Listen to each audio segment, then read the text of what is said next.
There are wives who are wise, and there are wives who are not wise. I've been very lucky. I have a wife who helps, who keeps the home. Lolo Mercy Uzako Wakwe, the wife of this man sitting near me. Innocent Wanyamu Wakwe.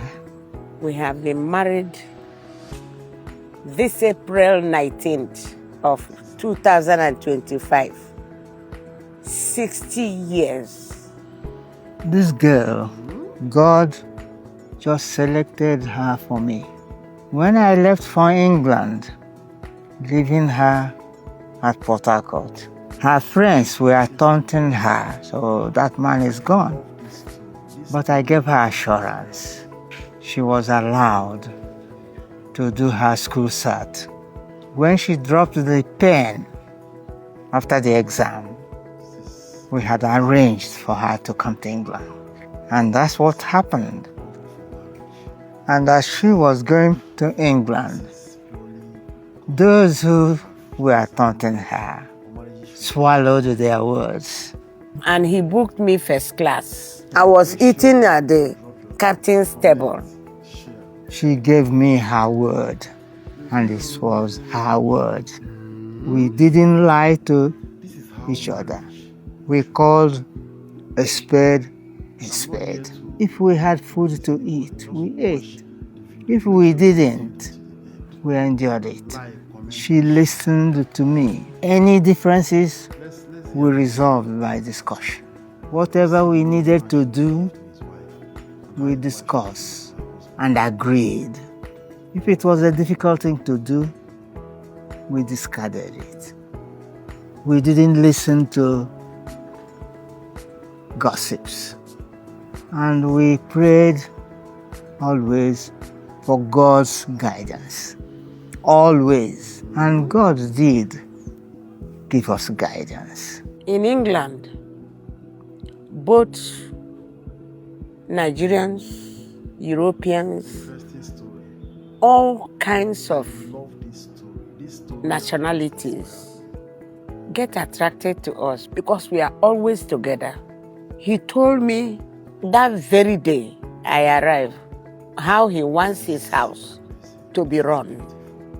And I understood whom I'm marrying, a disciplined man. I now realize that from childhood he met white people, Lutheran missionaries, because my father-in-law took half of his land and gave to the mission. He was not a Christian, but in the end, he said because of the way we live, me and my husband, no report of fighting, quarreling, or anything, that religion must be the thing that is doing it, and he wants it.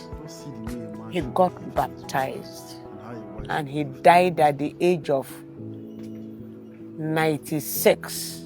God comes first in our lives. We put God first.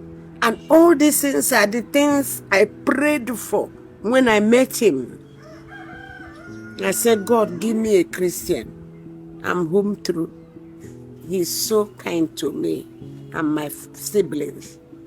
They don't see him as their in-law. They see him as their brother. In Igbo, they called him Dey-in-law, meaning their senior brother. He became the apple of the family. The way he treats me and cares for me, and the love he has for the children we had. He is a Christian to the core. He's very hot-tempered. But when I said, hey, no, you don't do, he will keep quiet. I call him by the name, which Igbo woman don't do. We disagree, but we will mend it before we go to bed. And we go by the biblical injunction. And when you do that, you know that marriage is sweet. We have been tried many times with adversities that is beyond us, but we stuck together. Can you imagine losing a child and you are saying, God, thank you? It's madness, but we do. We said, you brought, you take him. We know they have gone to a better place, but we would have loved them here. Please remain some for us now.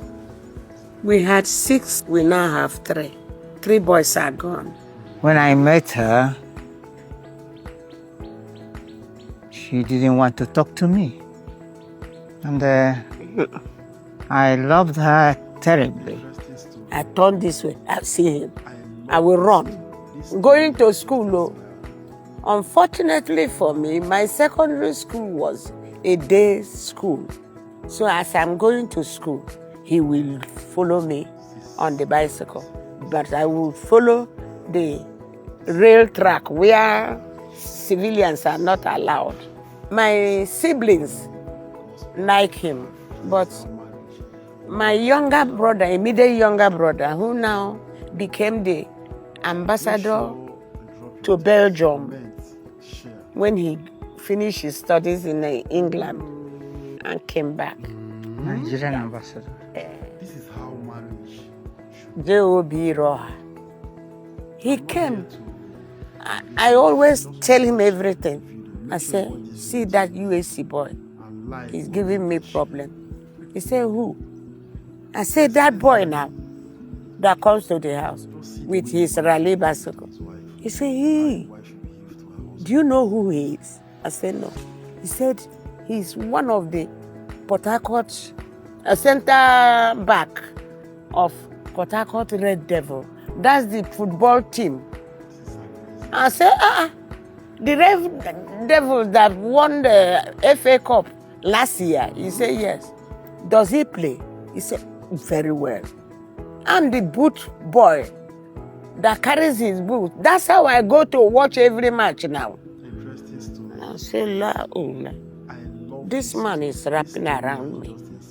He didn't know he was my brother either, but he knows the boy. You know those little boys that carry the boot and they hold the players, and that's what my brother was. I said, eh? He said, he's a good man, though. He gives me money. My uncle said, look here, that is a responsible man. He doesn't, even in front of your uncle, he can't cheat you. I dared enter his house, and I saw the orderliness and the way he lived. He started scolding me. He said, I can go. He doesn't want anymore.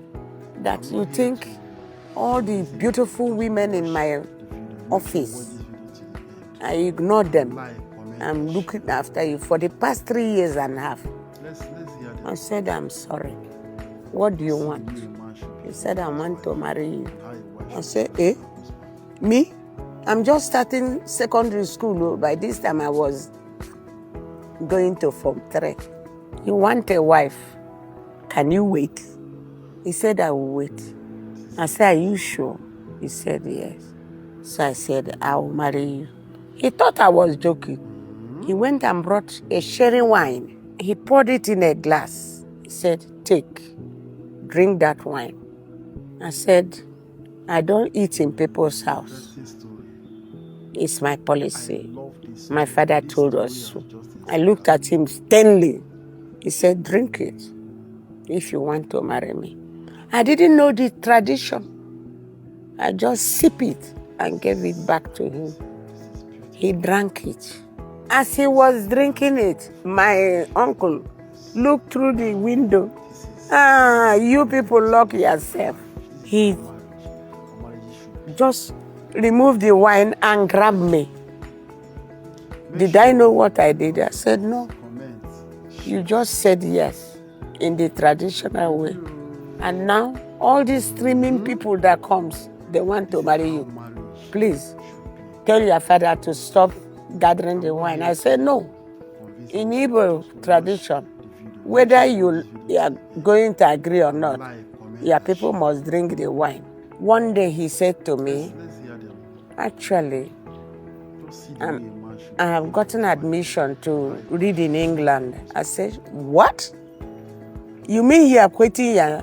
Who is sponsoring you? He said, well, God is there. My uncle is there. And they will sponsor me. Because I know the father is in the village and the mother.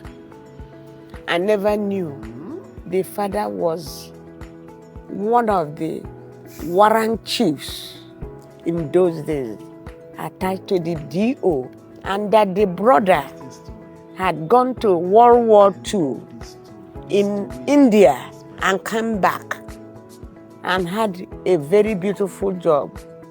I didn't know anything about them. I've not even gone to their side of the world. So I said, and what will happen to us? I said, because anybody that went to England that time came back with a white wife. He said, no, I'm not going there for marriage. Make sure I'm going to study. comment. And when you finish, you come over and we get wedded. I said, well, my father had just had signals to I'm not here to leave Port Harcourt and go back to the north. make sure you watch You know, all our lives we spent it in the north. I said, if you don't hurry up now let's hear them. and bring your people and carry the The wine, way a man should be. you are not going to marry me. How a wife should be. Because I'll go by the thing my family says. He said, okay, thank you for telling me. Believe you me, he took off 1 week from work. He really does that. And they allowed him. He went where the brother was working, told him everything, because the father said, you are not stepping a foot that you are going in a foreign land again without getting married. From the day he This story has just inspired. proposed to me, my mother was ever ready with the ingredients in case they come. And we gave them food. The brother said, I saw her pounding. Is she the one? He said, yes. She does everything. My mother taught me well. We have good parents who brought us up and who are not afraid to tell us, look, my son, my girl, you are wrong here. And you were brought up How marriage should to listen to your parents. Our parents were not afraid talking to us. be. Make sure you watch this video. We were not afraid talking to our